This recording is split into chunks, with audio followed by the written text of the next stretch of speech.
Здание Национальной библиотеки республики не ремонтировали с 1973 года. Все это время сотрудникам удавалось поддерживать эстетический вид учреждения, однако техническое оснащение книгохранилища давно перестало соответствовать современным стандартам. Предстояла большая работа не только по проведению капремонта, но и по подготовке к нему.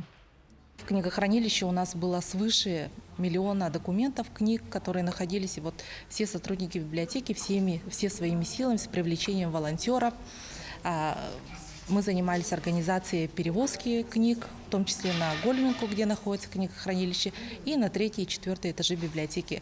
Между тем, библиотечная система сегодня уверенно меняет свой формат. Теперь это не просто книгохранилище, но в большей степени общественное пространство и цифровая среда. Так, чтобы соответствовать требованиям современности, было необходимо привлечь специалистов по разработке нового концепта библиотеки с сохранением традиций старого здания. Есть исторический корпус библиотеки, в котором активно использован кирпич, классическая лепнина на потолке, паркет на полах. Эти элементы тоже у нас появятся. В общем и целом интерьеры библиотеки будут носить современный характер, но вот с такими вот историческими цитатами.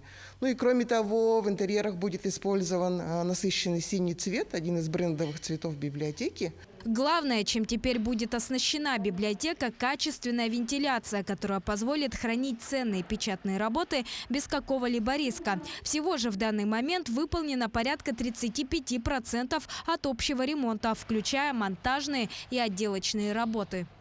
Подготовительная работа под окраску 100% закончена. Осталось полы и потолок. И индивидуальная отделка, которая посетительская зона, которую мы планировали, заказывали архитектора-дизайнера. По ее эскизам будет выполняться 2-й вестибюль-холл. Таким образом, уже к сентябрю текущего года будет полностью отремонтирован основной корпус библиотеки. Это книгохранилище, центр цифровизации языкового и культурного наследия и зона обслуживания читателей. В следующем году ремонт продолжится уже в оставшейся части здания. Ее сотрудники уверены, это заставит якутян по-другому взглянуть на библиотечную систему и привлечет большое количество новых читателей. Саргалана Неустроева, Екатерина Амосова, Павел Пахомов, Якутск.